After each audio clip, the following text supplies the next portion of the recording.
Education మినిస్టరే లేడు అనడం నా మాటలు ఏమన్నాను క్రాంతి, మీ దగ్గర వీడియో ఉంటుంది పక్కనేయండి.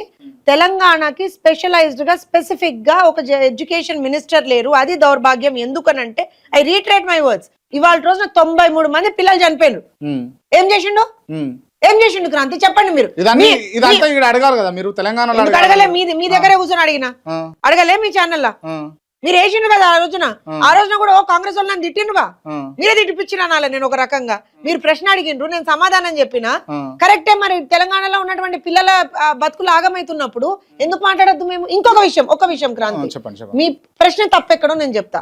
ఆంధ్రాలో జరుగుతున్నటువంటి మహానాడుకు పోయి మీరు తెలంగాణ గురించి మాట్లాడతారా అంటారు. ఒక చిన్న మాట చెప్పండి. మా పార్టీ తెలంగాణలో, ఆంధ్రాలో, అండమాన్ లో 3 చోట్ల ఉన్నది. అండమాన్ లో కూడా ఉంది మా పార్టీ. అండమాన్ కూడా ఎందుకు నవ్వొచ్చిందండి? వి హావ్ అక్కడ పబ్లిక్ రిప్రజెంటేటివ్ ఉన్నారు తెలుసా? అవునా? అక్కడ మున్సిపల్ కార్పొరేషన్ లో మేము భాగస్వాములు. అండమాన్ లో డెవలప్ చేస్తాం, తెలంగాణలో డెవలప్ చేస్తాం అంటే నేను ఇంకోటి చెప్తున్నా, ఇక్కడే కాదు ప్రతి కంట్రీలో కూడా మేము ఉన్నాం. నేనేమంటా, పార్టీ ఎగ్జిస్టెంట్ గా అంటే పార్టీకి సంబంధించినటువంటి అక్కడ కార్యకలాపాలు లేకపోయినా సరే తెలుగుదేశం పార్టీ శ్రేణులు అక్కడ కూడా ఉన్నారు. సో తెలంగాణలో తెలుగుదేశం పార్టీ బలోపేతం కోసం మేము ఖచ్చితంగా పనిచేస్తాం. ఒక్క నిమిషం మొన్న మహానాడు అంటే ఏంటిది? తెలుగుదేశం పార్టీ యాన్యువల్ ఈవెంట్ అది.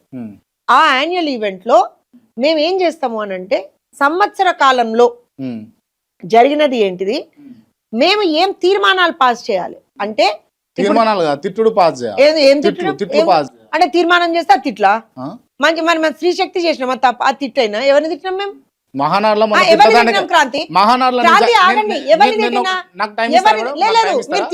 నువ్వు క్వశ్చన్ తప్పడితే నేను ఒప్పుకోను క్రాంతి. క్వశ్చన్ తప్పడితే నేను ఒప్పుకోను. సరే నేను చెప్తా. చెప్పండి. నేను స్త్రీ మహానాడులో ఏం జరిగింది తెలుసా? చెప్పండి. ఒకటేమో మీ ముంగటి ఇట్లా అంటున్నది మీరు ఫీల్ కావద్దు కానీ, ఒకటేమో జోకుడు జరిగింది. జోకుడు అని అంటే తరాజులో పెట్టి జోకుతారు కదా, హైలైట్ చేయడం ఒకటి. రెండోది ఏంటంటే కించపరచుడు. మూడోది ఏంటంటే తిట్లు, అవతలని డిఫేమ్ చేయడం. ఇదే మహానాడులో జరిగినటువంటి గొప్ప మహత్తర కార్యం అని నేనంట. మీరేమంటారు దానికి చెప్పండి. అబ్సల్యూట్లీ క్రాంతి తప్పు మాట్లాడుతున్నా. నేను ఎందుకు చెప్తా, ఇప్పుడు జోకుడు విషయానికి వస్తే ఒక ఆయన మాట్లాడతాడు, నాకు నందమూరి ఎన్టీ రామారావు లెక్క దేవాంశ్ కనబడుతుండు, దేవాంశ్ మాత్రమే కనబడుతున్నా అని అంటాడు. అది మహానాడులో చెప్పేటటువంటి అంశమా? కాదు, నా దృష్టిలో అయితే కాదు. రెండోది ఏంది, గొడ్డలి అంటే ఒక ఆయన, గొడ్డలి పార్టీ అంటే ఒక ఆయన కోపం వచ్చింది, ఆయన సైకో అని చెప్పేసి జగన్ గారిని ఉద్దేశిస్తూ లోకేష్ గారు మాట్లాడతారు. ఇదా మీరంటారు? మీరేమో ఎడ్యుకేషన్ మినిస్టర్ లేరు తెలంగాణ కానీ మీరంటారు. ఇంకొక ఆయన అంటారు తెలంగాణ అసలు డిక్షనరీలో లేదని ఇంకొక ఆయన అంటారు. ఇదంతా చూస్తే అసలు మహానాడు దేనికోసం, ఎందుకోసం, ఎవరి కోసం?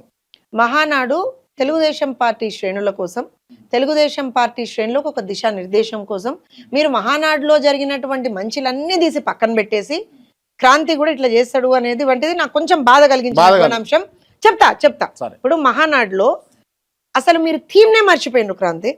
Show me a single political party in the entire country. మా థీమే, ఒక్క నిమిషం, మా థీమే స్త్రీ శక్తి. ఒక చిన్న చెప్పండి. రైట్, ఏందనంటే మేడం, మీకు చక్కటి ఒక లీటర్ గ్లాస్ పాలు మీకు తెచ్చిచ్చినప్పుడు దాంట్లో ఒక 4-5 చుక్కల పాయిజన్ కూడా కలిపిన, మీరు అది కూడా చూసారు. క్రాంతి విషం కలిపిన పాలు తెచ్చినట్రా, లేకపోతే ఆ విషం తక్కువ ఉండి పాలు మంచి చిక్కటి పాలు తెచ్చిండంటారా మీరు? నేను అసలు మీరు అడిగిన దానికి నేను ఎక్కడ డాడ్జ్ చేస్తున్నా, అందుకే ప్రశ్నకు సమాధానం చెప్తాను. డెఫినెట్ గా మీరు అన్నట్టుగా ప్రజలకి సమాధానం చెప్పాలి కాబట్టి చెప్తున్నా. ఒకటి, బ్రహ్మాండమైనటువంటి ఒక థీమ్ తోటి, స్త్రీ శక్తి అనేటువంటి థీమ్ తోటి ఈ మహానాడుని మేము సెలబ్రేట్ చేసుకున్నాం. మహానాడులో ఏం జరుగుతుందంటే క్రాంతి, తీర్మానాలు పాస్ అవుతాయి. అంటే ఫర్ ఎగ్జాంపుల్ ఇప్పుడు అక్కడ డిస్ట్రక్షన్ నుంచి డెవలప్మెంట్ కి ఎట్లా పోయింది ఆంధ్రప్రదేశ్ 2019 నుంచి 24 వరకు ఏ రకంగా వ్యవస్థలన్నీ కుప్పగూలినాయి, ఏ రకంగా ఒక విధ్వంసాన్ని చూసినాము. ఇప్పుడు మేము అధికారంలోకి వచ్చిన తర్వాత ఏ రకమైనటువంటి ఒక అభివృద్ధిని చూస్తున్నాం. సో మేము చేసింది మేము చెప్పుకోవాలి కదా క్రాంతి, చెప్పుకోవాలి కదా, అది చేసినాం. అది ఒక తీర్మానం. ప్లస్ రైతులు ఏ విధంగా కష్టాలు పడ్డారు, ఇప్పుడు రైతులు ఏ విధంగా అభివృద్ధి దిశలోకి వెళ్తున్నారు, విద్యార్థులు, ఇట్లా ప్రతి ఒక్క దానికి సంబంధించి ఒక తీర్మానం పాస్ అయింది. తెలంగాణకి సంబంధించి కూడా వాస్తవంగా మాట్లాడితే 4 తీర్మానాలు పాస్ చేసుకోవాలి. ఒకటి, పార్టీని ఎట్లా మేము ఇక్కడ పికప్ చేసుకుంటాము, ఏ రకంగా ఇది చేస్తాము. తర్వాత ఏమంటారు అనంటే ఏ విధంగా మనము విద్యకి ఆరోగ్యానికి సంబంధించినటువంటి అంశాలు ఏ రక బేసిక్ గా విద్యాభివృద్ధికి సంబంధించినటువంటి ఒక తీర్మానము. రెండోది ఇరిగేషన్ అండ్ అగ్రికల్చర్ కి సంబంధించి, ఎందుకంటే వాటర్ విషయంలో చాలా టగ్ ఆఫ్ వార్స్ అండ్ అనవసరమైనటువంటి ఒక రాద్ధాంతాలు జరుగుతున్నాయి కాబట్టి ఈ విషయాలన్నిటి మీద ఒక తీర్మానం. అలానే ఈవెన్ అండమాన్ నుంచి కూడా ఒక తీర్మానం ఉండే. అలానే ఆంధ్రప్రదేశ్ కి సంబంధించి కొన్ని తీర్మానాలు, ఎందుకంటే డెఫినెట్ గా ఆంధ్రప్రదేశ్ లో మేము అధికారంలో ఉన్నాం కాబట్టి కొంత అక్కడ మేము పెట్టుకుంటే మాకు కొంచెం డెఫినెట్ గా ఒక బలం ఉంటుంది. ఏమన్నా పొలిటికల్ పార్టీగా we also have our stand. Kranti, ఇదే తెలంగాణ గడ్డ మీద పార్టీ ఆవిర్భావ దినోత్సవం చేసినటువంటి రోజులు ఒక 2-3 సంవత్సరాలు కూడా కాలే. ఇదే తెలంగాణ నడిబొడ్డున ఏమంటారు అంటే ఎగ్జిబిషన్ గ్రౌండ్స్ లో మేము పెద్ద ఎత్తున ఆవిర్భావ సభ చేసినాం. మీరు కూడా ఆ సభ కవర్ చేసిండ్రు క్రాంతి గారు. సో నథింగ్ ఇస్ ఏమంటారు అని అంటే అవుట్ ఆఫ్ ది బాక్స్ ఏం చేయలేము మేము, with in the box. And మీరు అన్నట్టుగా తిట్టడం, మేము ఎవరిని తిట్టలే క్రాంతి. ఇప్పుడు మీ నేషనల్ వర్కింగ్ ప్రెసిడెంట్ అన్నారు కదా, ఏమన్నారు? ఉద్దేశిస్తూ ఇప్పుడు ఒక్క నిమిషం క్రాంతి, తప్పనుకోవద్దు కానీ క్రాంతి, ఏమనుకోవద్దు.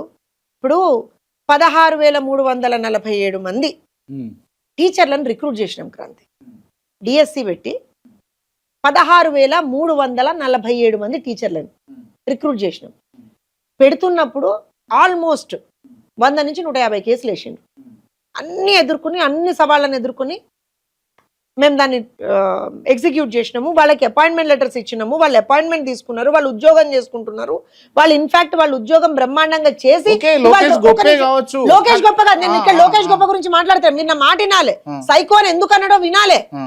ఎందుకనంటే అంత మంచిగా ఉండి పిల్లలకి రిజల్ట్స్ కూడా వచ్చి బ్రహ్మాండంగా గవర్నమెంట్ స్కూల్స్ లో రిజల్ట్స్ వచ్చిన తర్వాత మీరు అది కవర్ చేసిన క్రాంతి. గవర్నమెంట్ స్కూల్లో ఏమంటారు అంటే నో అడ్మిషన్స్ బోర్డు చూసినటువంటి ఘనత ఎప్పుడన్నా చూసినామా మనం?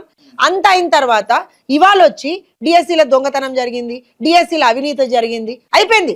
సంవత్సరం అయిపోయిన తర్వాత ఇవాళ వచ్చి దాని గురించి మాట్లాడేటోళ్ళని ఏమంటారు? సైకోలన్నాక. ఇంకొకటి, రాష్ట్రంలో ఇన్వెస్ట్మెంట్, ఇప్పుడు తెలంగాణ ఉన్నది క్రాంతి, మనం తెలంగాణ ఉన్నాం. ఎవరన్నా ఒక రూపాయి తెలంగాణలో పెడతారంటే ఏమంటాం మనం? రండి బాబు పెట్టండి అంటాం. మనం ఆపోజిషన్ లో ఉన్నా కూడా పెట్టండి అంటామా, పెట్టద్దంటామా? వాళ్ళు ఏమంటారు తెలుసా నీకు? లెటర్లు రాస్తారు తెలుసా క్రాంతి? రాష్ట్రంలో పెట్టద్దని చెప్పి లెటర్లు రాస్తారు. కంపెనీలు ఏవైతే రాష్ట్రంలో ఇన్వెస్ట్మెంట్ పెట్టాలని వస్తాయో వాళ్ళకి లెటర్లు రాస్తారు వీళ్ళు, ఈమెయిల్ చేస్తారు వీళ్ళు. మరి వాళ్ళని సైకోలో నాకు ఏమంటారు? బొట్టు పెట్టి హారతిచ్చి ఏమంటారు అంటే బొట్టు పెట్టి ఏమంటారు? ఎక్కడ చూసినది ఈమెయిల్స్ బయటకు వచ్చినాయి కదా Kranti. If you want I can share it with you also. ఒకసారి షేర్ చేయండి, కావాలంటే డిస్ప్లే చేయండి. డెఫినెట్ గా. ఎవరైనా పెట్టుబడి పెడతా అంటే వద్దంటారా? మరి అదే జగన్ కదా క్రాంతి. ఇది ఎట్లా ఉంటది అని అంటే, నిజానికి కూడా నేను కూడా ఎందుకు ఒక పార్టీ జాతీయ అధికార ప్రతినిధిగా చాలా సందర్భాల్లో మాట్లాడాల్సినటువంటి కంపేర్ విత్ జగన్ అండ్ కూటమి ప్రభుత్వాన్ని నేను అందుకని ఆ మాట మాట్లాడిండు తప్పించి, ఇంకోటి ఏంటిది అంటే ఎంత టూ మచ్ అంటే అసలు ఒక గవర్నమెంట్ మంచి పని చేస్తుంది అంటే దాన్ని ఎక్కడికక్కడ అడ్డుకోవడం.